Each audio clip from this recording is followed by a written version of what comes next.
총선이 꼭 28일 앞으로 다가온 가운데 국민의힘이 지역구 후보 공천 작업의 사실상 마지막 퍼즐인 국민 추천제 면접을 오늘 진행합니다. 우세 지역구 5곳이 대상인데 젊은 정치 신인 기용에 특히 초점을 맞출 것으로 보입니다. 국회 취재기자 연결합니다. 강민경 기자. 네, 국회에 나와 있습니다. 네, 여당이 곧 국민 추천제 면접을 진행한다는데요. 적용 지역구 또 후보자 선정 기준은 어떻게 됩니까? 네, 국민의힘은 잠시 뒤 오후 3시부터 서류 심사로 선별한 국민 추천제 후보자들에 대한 면접을 진행합니다. 국민이 직접 후보를 추천하는 국민 추천제 적용 지역구는 서울 강남 갑과 을, 대구 동군이갑과 북갑, 울산 남갑 5곳인데 모두 180명이 지원한 걸로 알려졌습니다. 여당은 도덕성과 사회 기여도, 지역 적합도를 중심으로 최종 후보자를 선정하겠다는 입장입니다.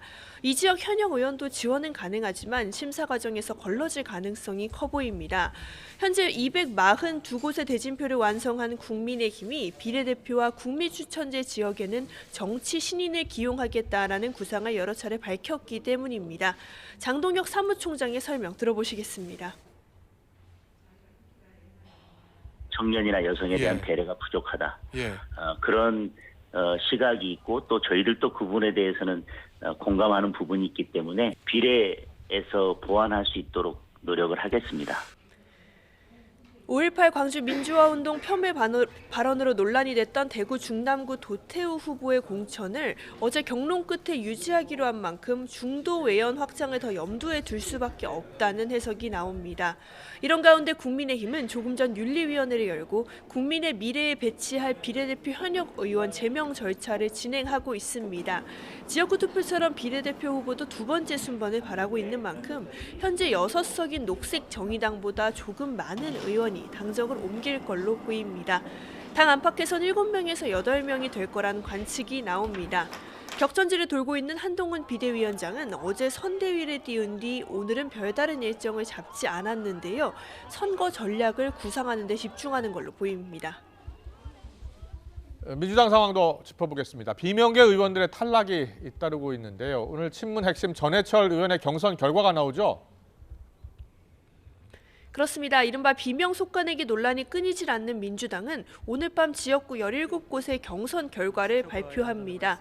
관심은 친문 핵심 전해철 의원과 친명계 인사로 꼽히는 양문석 전 방통위 상임위원이 맞붙는 경기 안산 갑 결과입니다. 민주당에서는 어제도 대표적 비명계 인사인 송갑석, 도종환 의원이 고배를 마신 상황인데요. 현재까지는 원외 친명 강세 그리고 현역 비명 약세라는 기조가 이어지고 있다는 분석인데 오늘 밤엔 어떤 결과가 나올지 주목됩니다. 이 밖에 올드보이 인사와 현역 의원의 당내 예선전에도 시선이 쏠립니다. 박지원 전 국정원장과 현역 윤재갑 의원이 양자 대결하는 전남 해남 완도 진도, 정동영 전 의원과 현역 김성주 의원이 맞붙은 전북 전주 병의 경선 성적표가 오늘 나옵니다. 선거구 합구로 경쟁하게 된 서울 노원 갑의 고용진, 우원식 의원의 대결에선 누가 승리할지도 관심입니다. 시민사회 추천 후보 2명의 종북 반미 논란이 일었던 야권 비례대표 위성정당 더불어민주연합은 이들이 자진 사퇴한 뒤에는 후보 추천을 다시 요구한 상태입니다. 더불어민주연합은 오늘부터 서류 심사를 진행하는데 일부 후보를 새로 받아야 하는 만큼 확정 작업은 다소 늦어질 거라는 관측이 나옵니다. 윤영덕 더불어민주연합 공동대표는 오늘 YTN과 통화해서 이번 주 안에는 결론을 내겠다라고 밝혔습니다.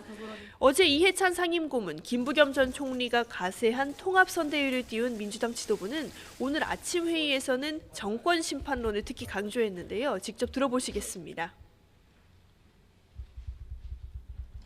4월 10일 심판의 날 오직 국민의 눈높이에서 국민을 섬기는 자세로 주권자인 국민 승리를 위해서 우리 민주당은 혼신의 힘을 다할 것입니다.